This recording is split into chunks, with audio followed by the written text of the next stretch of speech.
Hi, Shalynn. So I just wanted to introduce you, Shalynn Flavell from Seattle, and your company and your practice is called Temple Hypnosis. So I just wanted to let all the wonderful members of My Life Crush know who you are. We're old friends, and I'm so honored and happy that you are taking some time out of your very busy schedule during COVID time to talk to us. And the reason why I'm inviting you is because I have found that, I went through a lot of different modalities and therapies during my journey to myself after divorce and breakup.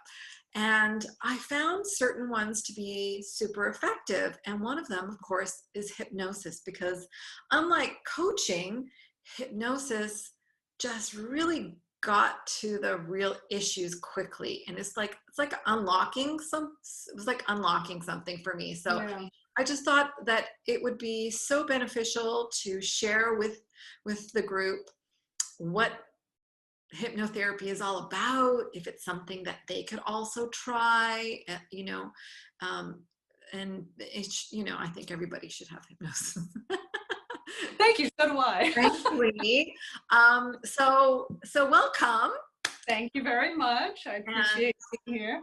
And I know we have lots to talk about because we already started talking about certain things. So I'm just gonna go through my questions, and then let's maybe, expand on a few things. So first of all, I want to know how long you've been a hypnotherapist and why you decided to do this work. Okay, so I have been a hypnotherapist for 17 years. Which kind of surprised me. But 11 years full-time. So when I originally got certified, I was very part-time, kind of doing it alongside some other things that I was doing in my life. But I realized that I wasn't quite ready to be full-time because I still had some of my own personal work to do. And so it wasn't until I had finished and gone through what I thought was, the work that I needed to do to be clear, then I started full-time. And the reason actually that I decided to become a hypnotherapist was that I had found it really, really beneficial for me at a very tough time in my life. So when I was 21, I was diagnosed with a bone marrow cancer, and I went through a bone marrow transplant. And during that time, I was really seeking something to help me stay grounded, to help me stay clear and feel like I was in control, even when, there was all sorts of things going on outside of my control. And I just found it was literally life-changing for me, because not only did it help me really focus in on the outcome that I wanted, but it helped me recognize that the way that I think was really the problem. That I didn't, the only problem was my thinking. I mean, yes, granted, my body had some issues and I needed to go through that journey, however that ended up. But that if I could adjust my thinking, I would be fine no matter what. And so that was incredibly powerful. And I found myself continuing to come back to hypnotherapy even long after my treatment. And I was intrigued. And so I was reading a lot, studying a lot on my own. And then finally, it just occurred to me that this is something that I feel so strongly in, that I should just become a hypnotherapist. And there we go. So yeah, I really enjoy being able to help people understand that the way that they think is really the issue. Yeah, I love that. And we're so blessed to have you on this earth doing this work. Thank you. It really is amazing. So I know we sort of chatted about this before, and I was saying, I wish I had recorded this, but so, I really just want you to share with the group, because it's kind of mysterious, hypnotherapy. Yeah. Nobody likes to be hypnotized. We have so many, movie, representations of what it means to be hypnotized, and the sense of losing control. And it's not really like that, right? It's not at all. Yeah. And so you were telling me earlier about waking hypnotherapy and then the other version. Do you want to just kind of replay that? Because that's sure. To me. Yeah. So let me just touch upon what hypnosis is, what generally we would call it. So it's a state of consciousness that involves focused attention, and it's sort of reduced peripheral awareness. You almost even disassociate from your body sensations and the things going on around you, because what's actually happening is you become, you get into a very heightened state of focus. So a lot of creative thinking, heightened suggestibility, an ability to hone in on what you actually want and not be limited by the conscious chatter.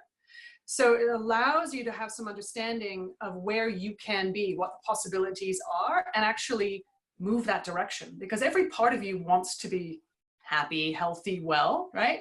We just have this limited thinking and these parts of us that are stuck in certain patterns that keep us from getting there. So, I mean, most people have seen hypnosis like stage hypnosis, right? Where they see somebody up on stage clucking like a chicken and they think, wow, they must be in some really altered state. I mean, who would ever do that? Well, the truth is, I mean, that is hypnosis. Those people are likely hypnotized, but they are doing something that on some level they're willing to do, because true hypnosis, you cannot make somebody do something that they're really not willing to do. Because you're working with essentially their moral or ethical code. And when it's therapeutic, you know, somebody comes in because they want to change, they want to feel better, they want to have a different experience. So they're willing that as long as you can get past maybe the blocks of fear and help them understand that I'm not controlling them, that they're ultimately truly in control, then the changes can happen easily, because that's truly their desire. And moving towards that can feel comfortable, because hypnosis is a really wonderful state to be in. It's a very natural state for us to be in. And the one thing that I actually really say is that I'm not actually hypnotizing people, I'm dehypnotizing people. I love that. Because we are all walking around in our own hypnotic trances. If we have an issue that we are stuck in, that we feel heightened emotion around and feel like we're trapped by, it's because we're hypnotized by it. That is hypnosis.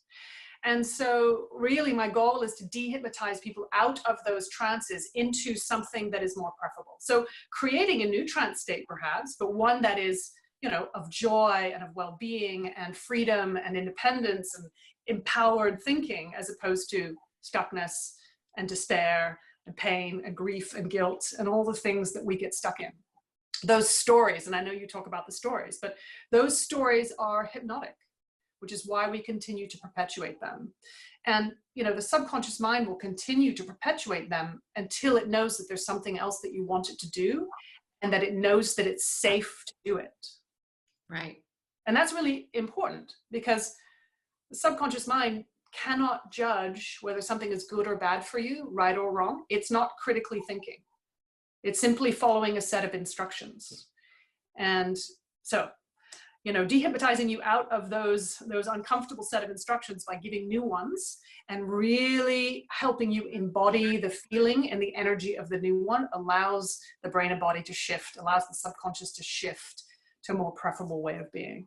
So you see that when you said that earlier, that just blew my mind, because that's absolutely true. We get into it, like our thought process really is a form of hypnosis. Like we're in this hypnotic state of believing this one thing over and over again, and we're stuck in it. that's right. I love that you're just like unlocking that and making that go away. We all want that. Yeah, and you know what's interesting, and you just said it, I think is a really key piece, is that we get stuck in this thinking. So we're stuck in looped thinking. And when we're stuck in that thinking, those thoughts are instructions. So we perpetuate this instruction of I'm not lovable, or I'm not good enough, or, you know, I'll never achieve, or, you know, whatever that story is, which then the subconscious mind wants to continue to follow through on. Now, the problem with that is we actually want to feel better, right? Mm-hmm. So the problem is we try and tackle the thinking without really adjusting the feeling. So one of the things that I'm focused in on is what is the feeling that you want to achieve, and helping you create that and learn to remember you're the creator of that it's something you're able to do, and then adjust the thinking, right?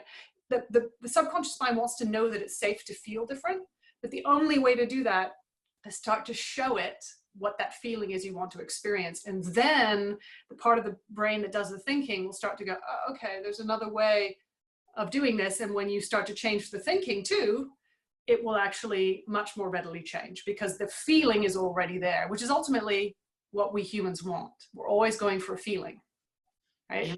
Yeah. So if you can understand the feeling that you want and hone in on focusing in on that and learning to achieve that, then the other pieces just come together more easily. Okay, so that pretty much clarifies my next question, because I was going to ask you, so is hypnosis most effective for, habits like smoking, sleep issues, tics and things that we do, and maybe whatever, or can you also deal with, maybe a feeling or something, some sort of behavior that is attributed to a sense of unworthiness, right? Or a sense of loneliness, where the client really isn't sure what the habit is. They just know that there's something blocking them. Yeah. Yeah. Well, actually, it's effective for all of those things, to be honest with you, because it comes down to how you're thinking and how you're feeling. What is the mode of operation? The operating system is doing something particular, and that's keeping you stuck in that story or stuck in that feeling. So, for me, when I'm working with clients for smoking or weight loss or almost anything that they're doing, any habit that they come to me with, I realize that it's really not about the habit. That's just a symptom. Right? That's a way it's presenting itself. But what's going on behind that? And what's going on behind that is the piece that I'm generally addressing. Because people smoke because they're stressed. Maybe they don't feel good enough. They're stressed because they don't feel good enough at work. So it comes back down to not feeling good enough, but this is how they deal with it, right? I'm stressed out. I'm going to smoke. It calms me down, quote unquote, calms me down. It doesn't, but it's their way of coping. It's their mechanism that they have found to take that stress or take that unworthiness or lack of confidence and do something about it in the moment. That sort of, it's like escapism. It helps you escape feeling those feelings. So I'm always looking for what's going on behind the habit or the pattern, so that really is what we can address. The root kind of cause. But definitely with loneliness, with depression, with feeling unworthy, inevitably that's a story that's being told and repeated, because there's so much emotion that goes with those feelings, that emotion is what fuels the subconscious mind to perpetuate that story. Because anytime you put focus and attention and emotion, which is energy, towards something, the subconscious mind and body believes you want it, and so they'll continue to give it to you, right? It will continue to give you more of the same. And so with loneliness, that's a tough one, because you spend a lot of time wishing and hoping that you could find someone or be with someone, or hoping and wishing that the previous relationship had worked out. And until you actually set down that hope and get to a place of acceptance and stop perpetuating that story, only then can you really shift, because that's part of what's keeping you stuck, right? We might think that we're wishing in a positive and manifesting sort of way, but likely not, right? Because we're not really focusing on what it would be like to be free of that. We're focusing in on, I really need that in order to be free. Yeah. Does that make sense? Yeah, absolutely. And now, as you were saying that, I've been doing, again, more work around shame. More research around it, because that's such an underlying thing with a lot of my members, my clients. Okay. That feeling of not being worthy of having good, healthy love and consideration. It's a tricky one as well, right? Have you dealt with shame, and what's your experience with it? I have, and I think a lot of my experience with it comes back to kind of what I was talking about earlier, is that often we don't actually know what it would look like to feel worthy. We actually don't know what worthiness is. We don't know what it would feel like to be loving and loved the way that we imagine it to be. We know, that we're stuck in this story and it feels really uncomfortable. But when I often ask people what it would be like to not experience that, they say, I have no idea. Right. Exactly. Which, if you have no idea, the subconscious mind cannot begin to create something other than that. Like if you don't even consciously know what it is to not feel that, it's virtually impossible to feel something else. Right? So the work that I do, as soon as I understand that somebody is really stuck around that issue, is we start to say, okay, imagine if you did know what it would feel like. Because you don't have to actually know, but imagine if you did know, what would it be like? And when I say that, people go, oh, well, it would probably be like this, this, this, this, this, and this. but they're not willing to say, I know what it would feel like, but I can imagine it. So imagining it is the doorway opening to the possibility. Yeah. Because even that question, imagine what it would feel like to be free. Imagine what it would feel like to feel completely loved. Imagine what it would feel like to be confident and capable and empowered to do anything in your life that you wanted. Yeah. Right?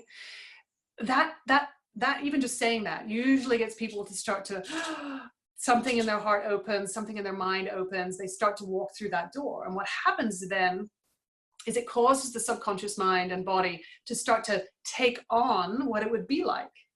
So it's a way to kind of go through the back door, right, of the brain's limitation of saying, I don't have that, I'm not good at that, I'm not allowed to feel that. But imagine if you could. And as soon as you say imagine if you could, something opens, right? It doesn't feel,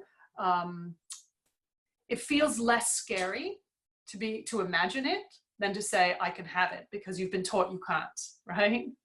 But imagine if you could. So that's one of the ways that we start, is I start to help people identify what it would feel like to experience joy or confidence or whatever it is that they name.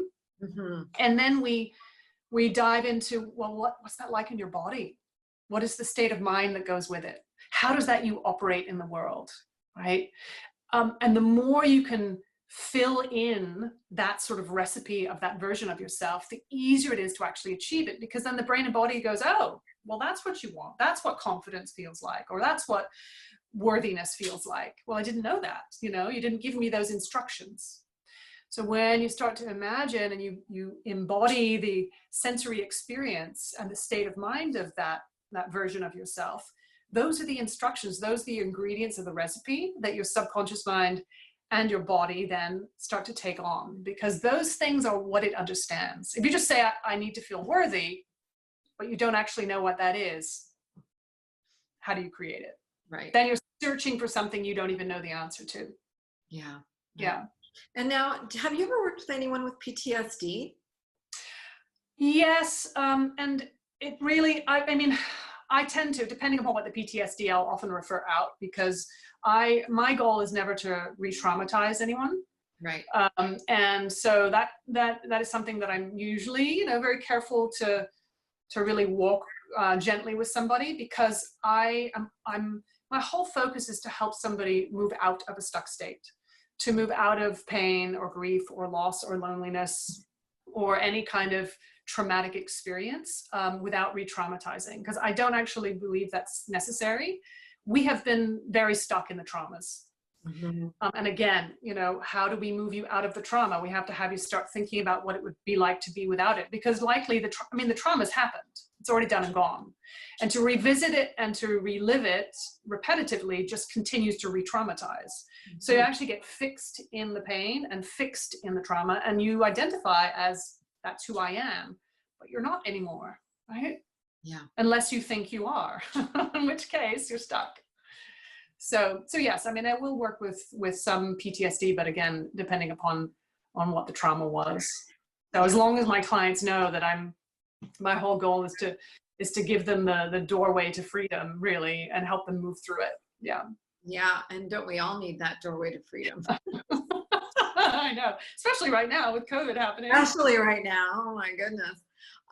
So I'm just curious, are there situations where hypnotherapy will not work? I know you basically, establish when it doesn't work at the beginning, are there specific conditions and where for sure it's not going to work for a client?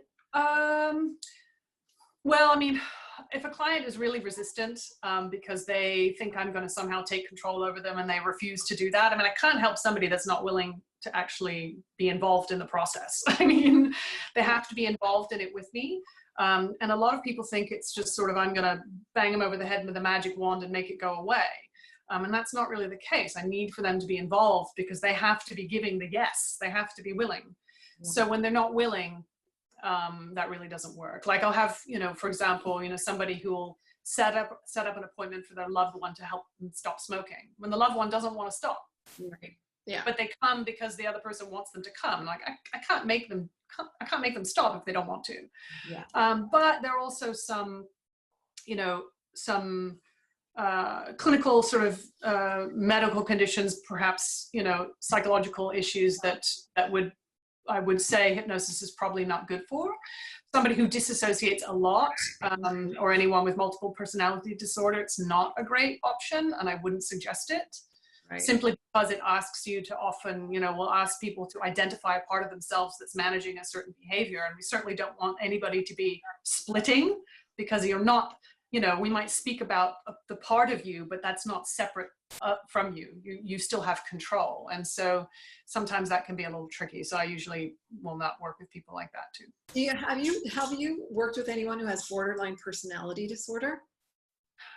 I have had a couple of clients, and I try again. That's one of those things where if they've been diagnosed with that, then I, you know, either I will work with their therapist in conjunction, or I simply, you know, will usually refer them out to a psychologist that perhaps does hypnotherapy if they find that it would be a useful thing. Yeah.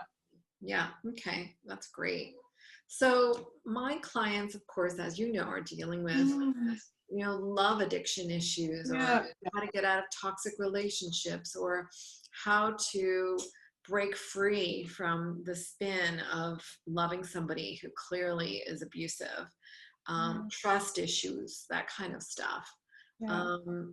Now, will hypnosis be effective for those particular issues? Yes, because again, you know, addictive thinking, or being stuck in that sort of addiction to loving someone who isn't giving you what you deserve, or what you want, or what you need. Again, that's a habit that we get stuck in. And a lot of the time we're stuck in it because we're trying so hard to do something different to change the situation. And so we get stuck trying to change the situation, or hoping that it'll be different next time around.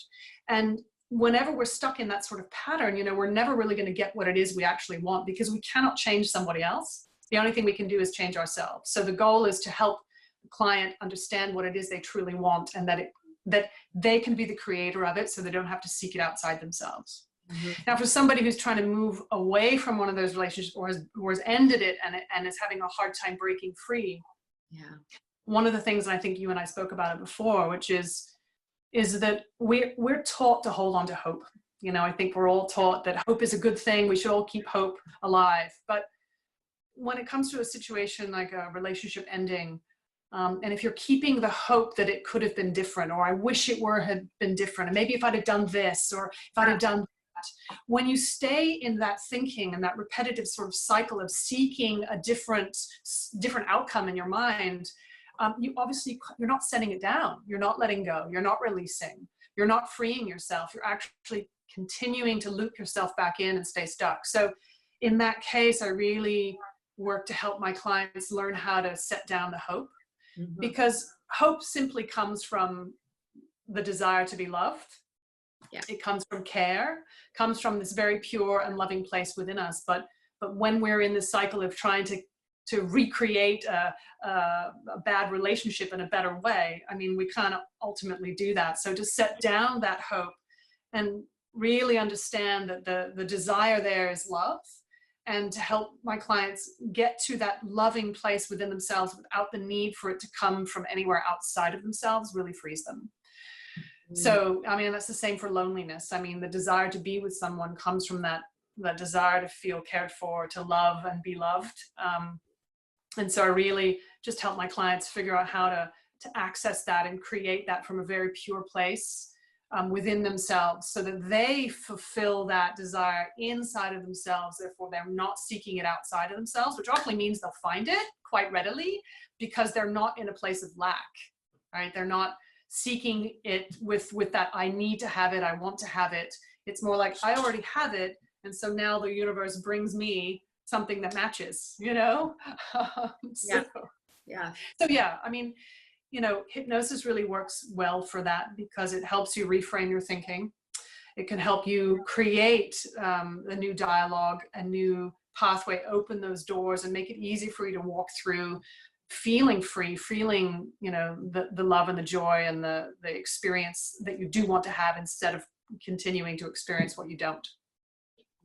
That's great. Thanks for that. So that really clarified a lot for me. Oh, good. And I'm of course, I'm hoping this will be wonderful for the members as well. But also I offered up myself as a little guinea pig so that we could do a little kind of mini session on me so that, so we give them an example of what it's all Yeah. about. Yeah. So I spoke to you briefly about self-worth. It's always been a thing with me, and based on my childhood and my family and stuff. And so what do you need to know from me with that topic? Okay. So tell me, when was the last time specifically that you felt unworthy or a lack of worth? It actually is very connected to money and my parents. They treated my sister and myself really differently. She was given money freely. They paid for all of her education till she was like 29, paid for her rent, everything. And I moved out at 19 and basically survived on my own. They did not pay for all of my education, just a small part of it, but they didn't pay for my rent. They didn't help me out financially in any other way. And then yeah, there's a real inequity. And I did discuss it with my dad, years ago. He just passed away, so that's why this stuff comes up, kind of circle. It's quite interesting, the result of all this. So years of feeling unworthy and not really knowing about it. And they also gave her money for a deposit on her first home when she got married. I got nothing, that kind of thing. And my father just passed away in January. Right? I'm sorry. Yeah. And thank you. But so interestingly enough, the result is they made me executor and trustee of their estate. Now I'm in control of all the money. It's interesting. I just want, if it's okay for me to just point out something that I think is fantastic, is how courageous of you to move out at 19, to be able to do that. Thank you. To be able to be strong enough and courageous enough, even though maybe it didn't feel like things were equal, clearly you had the ability and the strength and the wherewithal to do that. So wouldn't it be interesting now, well, I'm sure you're seeing it now that your parents have left you with, running the money, that maybe they saw that in you a long time ago. Yeah. And that courage.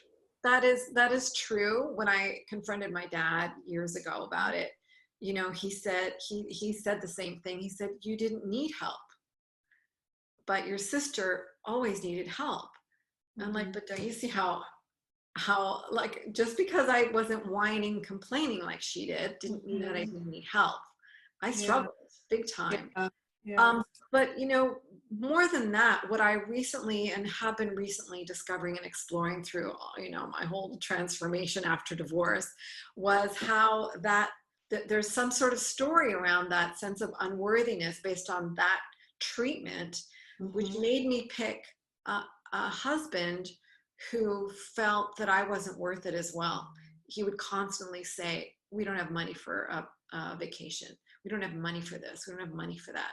And at the same time, he'd go and have these lavish dinners and drink all night with his buddies, and he'd spend all this money and he'd buy himself a new car. And yet for us as a family and kids, there was that I'm not worth it to him. Yeah. So I picked somebody that reinforced that story clearly. But then throughout my life, what it did was it stopped me from actually completing anything. I've had several businesses. I was very entrepreneurial, but whenever I was looking at this, whenever I get to a state of I'm just going to be successful, that hump, I would recede. I would have fear around being successful on my own. And I'm feeling this is coming up again. So here I am doing such great work. I'm so passionate about helping women not go through what I went through and helping them, get back to their lives quickly than I spent 10 years doing. and I love it. And yet I'm sort of at the same Yeah. crossroads. And I'm just like, what? Okay, so let me ask this. If you could just take a moment, take a nice big deep breath, and I'd like you to think about dropping into that place where you feel that fear around being successful, where you feel that lack of self-worth. Where in your body would you say it is if you're noticing it somewhere? Wow. Well, it's solar plexus, it's heart, it's throat too. It's Okay. kind of all over there. Okay, and if you can describe to me what it's like how do you, what's the sensation of it? It's like a restriction. It's like I'm constricting inside, Mm, especially around the throat, clearly. mhm, In my heart chakra and in like my solar plexus, it's just a feeling of almost like being poisoned. mm. Like something has been injected into those areas to make me feel like there's a poison in there. Okay. So let me ask you this. What do you think needs to happen in order for that poison to be neutralized? Uh, First thing that comes to mind. yeah, like injecting something in it. Mm-hmm. And what do you think? Would Something to that neutralize. something what? Something to neutralize To it. neutralize. Okay. And so just take a moment to think about what would neutralize that.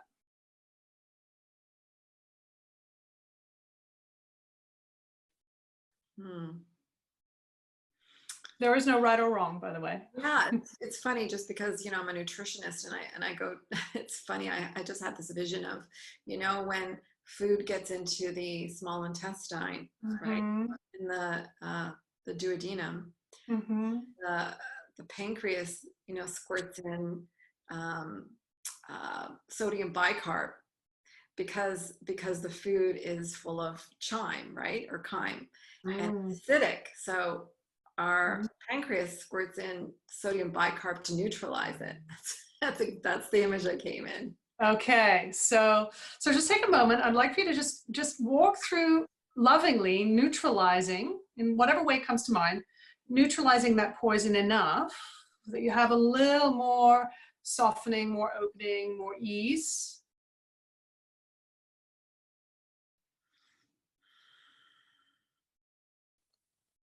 Yeah. Okay, okay. So now let me ask this.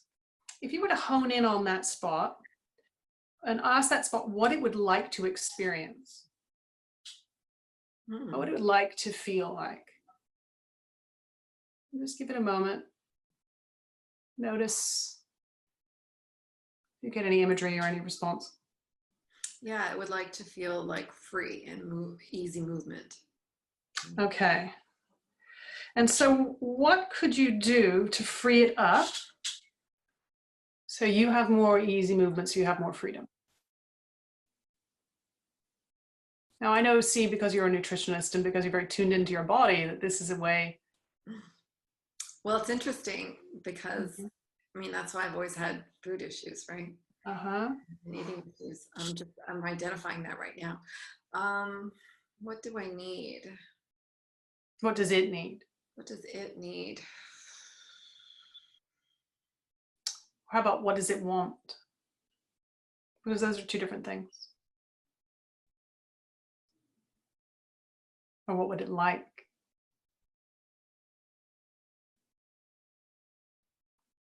It would like ice cream.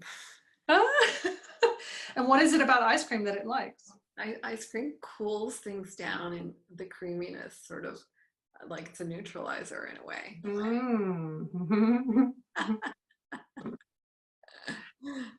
Okay, so let me ask this. There's a part of you that really experiences, not only your body experiences this, but there's a part of you that really experiences the pain of that inequity, right? As you see it. Yeah. When you hone in on that part, and almost as if you could invite that part to be sitting in here having conversation with us, that part of you, Mm. What age would you say that you is? Mm.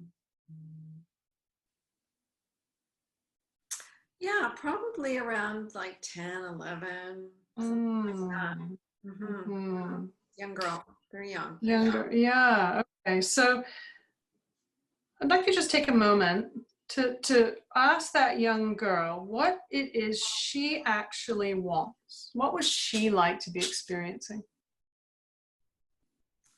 And I just remembered a scene, actually, that's where Okay, that great. came from. I want to feel like I'm being considered first, because my sister was always considered first, and there was a scene that I'm remembering. Okay. Mm. So here's the thing. What would being considered first do for that younger self? Let's say she was being considered first 100% of the time, exactly the way that she wanted to be considered. Mm-hmm. What would she be experiencing as a result of that? I think she would be experiencing confidence, and it would help her self-esteem. Okay, so let's imagine that you're experiencing confidence and self-esteem exactly the way that you wanted it, 100% of the time, exactly the way that this part of you would really ideally love it.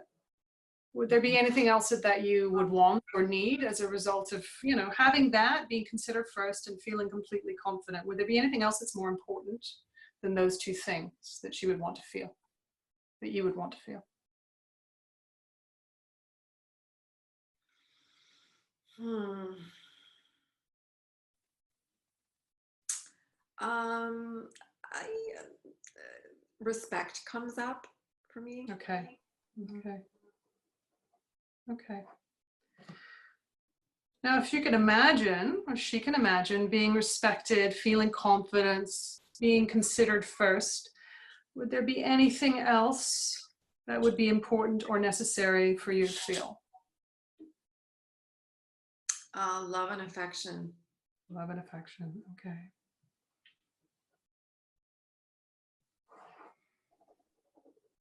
Now, if you just take a moment to ask this part of you, what is the purpose of the sort of discomfort that is being created around money? What's the purpose of that discomfort, that fear?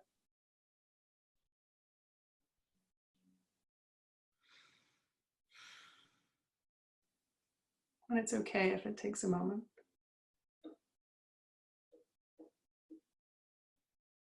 What is the purpose, you mean? Like, it's the feeling of unworthiness, keeping me in the state of feeling that I'm not enough, that I'm not, I don't have value.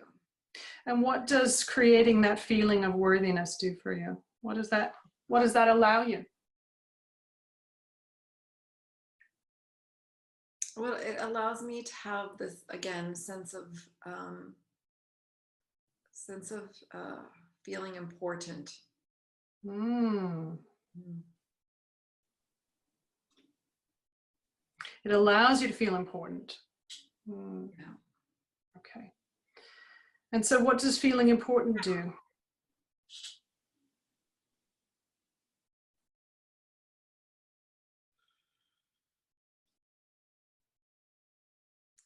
Hmm. Thought this was going to be light. Sorry. um, it it makes me feel loved.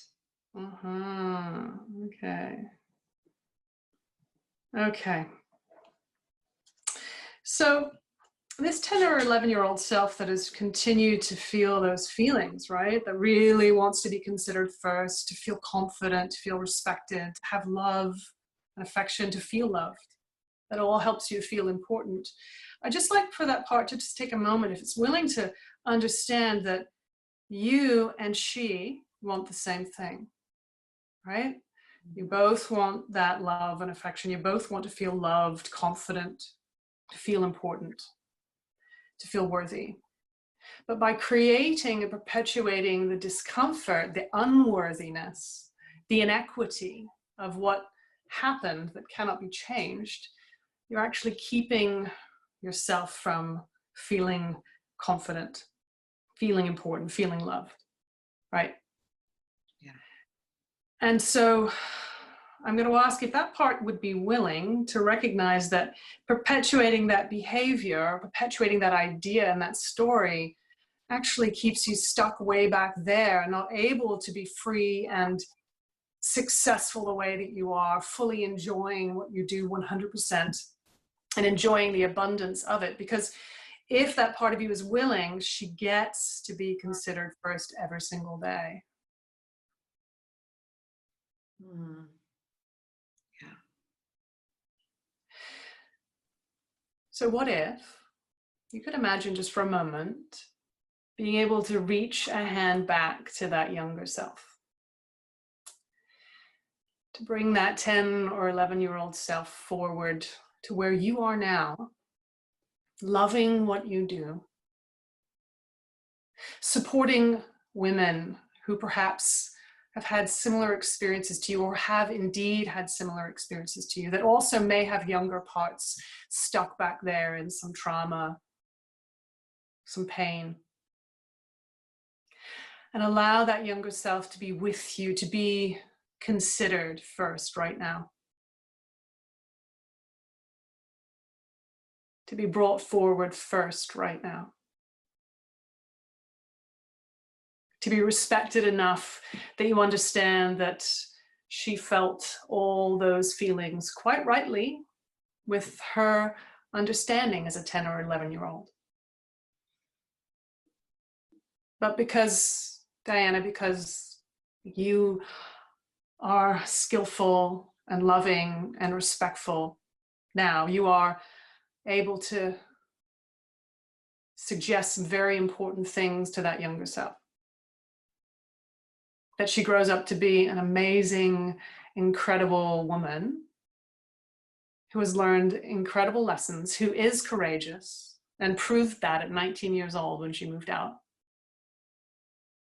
and has survived, and has had some rough times, but all those rough times have made you even more strong and powerful and capable, and that you now can provide that 10 or 11-year-old self everything that she wants or needs in order to be totally free with you now. Open to abundance, able to feel love, to be whole. Because what if the concept of not feeling worthy was simply a separation of self? And that when all of you comes back together, you reach back and lovingly bring that 10 or 11-year-old self to be with you now on a daily basis, considered first thing when you wake up in the morning. So she's considered first. She's respected and supported and loved for all that she is. That there are no mistakes. There's just wisdom now. So that she can feel love from you. She can be understood by you. She can be one with you, whole. Which means when you are whole, there is nothing to fill. No holes, no voids. Mm-hmm.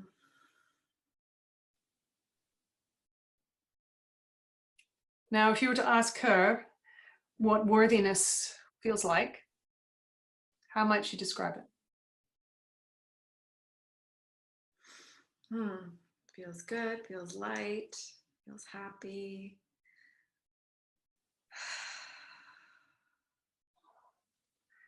So, is there, when you speak of light and happy and good, is there any colors that come to mind? Yellow, pink. Pink, okay.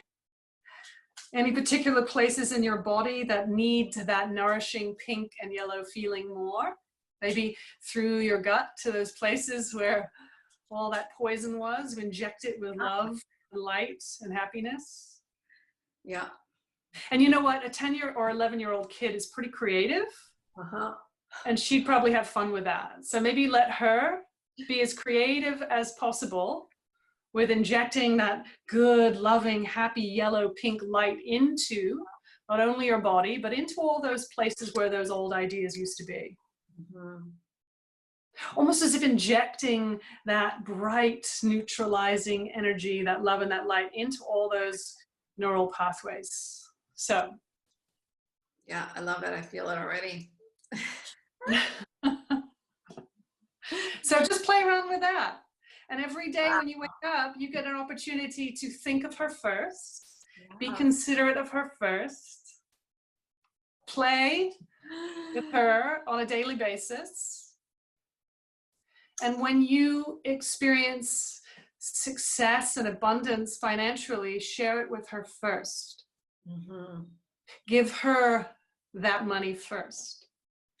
Invite her to spend it in some wonderful way first. Maybe you give her an allowance because she's only 10 or 11 years old. Yeah.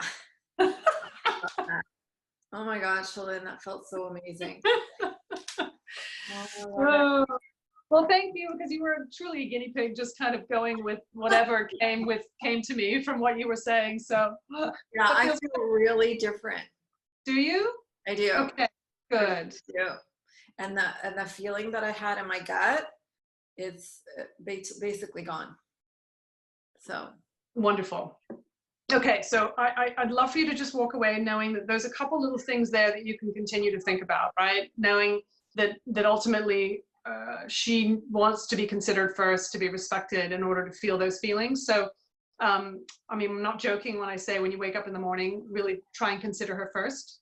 Yeah, absolutely. Her being you, but the more that you are considering that younger self in that way, healing her to be whole with you, then you know, the more you'll feel that freedom on a daily basis. So I love that.